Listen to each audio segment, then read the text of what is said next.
Good morning. We are very, very happy to come back here to the formerly burned down school building. Ngayon nakita ninyo, almost one year ago na. 1 year ago na nagkasunog dito at in-inspection natin after that at nakita naman natin na talagang walang-wala na. Hindi na magamit. It was even on the verge of being condemned.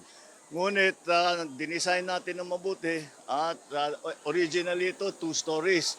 Pero ang sinabi ko sa kanila, gawin nyo ng 4 dahil kaya naman. Ang pinakamaganda rin dito ay yung natapos itong construction na ito in 8 months. At malaking bagay ito dahil nais kong ipakita.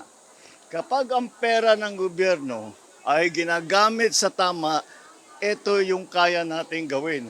Kaya natin magtayo ng 4-story, 60 classrooms ng 8 months time. At ito, may panibago, may sprinkler system na para hindi na magkasunog ulit. At inspeksyonin nyo na mabuti. Baka sasabihin nila, AI na naman ako nandito.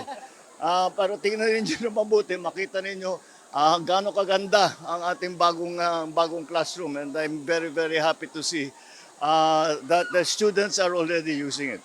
Ang pinakamalaking bagay dito ay hindi na sila nagdo-double shift.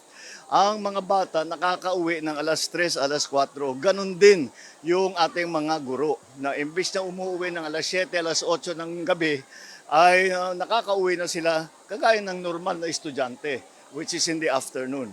And so all the advantage we have to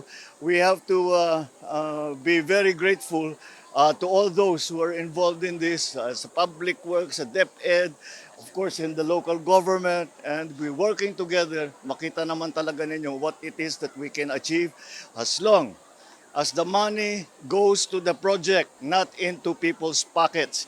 Basta't pumasok sa proyekto ng tama, ay ganito ang ating nagagawa. Patuloy natin gagawin yan at patuloy natin titiyakin na ang pondo ng pamahalaan ay napupunta sa mga proyektong kagaya nito. From 10 classrooms, we have now 60 times 6. Meron na tayong 60 classrooms. Kaya naging mas maluwag ang schedule, naging mas maluwag ang physical location ng ating mga bata, and which is conducive to better learning. So I'm very, very happy to have come here. I'm a little bit surprised, I must say.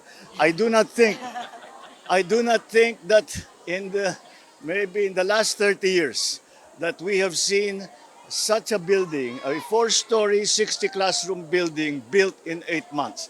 And we should all be very happy about that. We should all be very proud.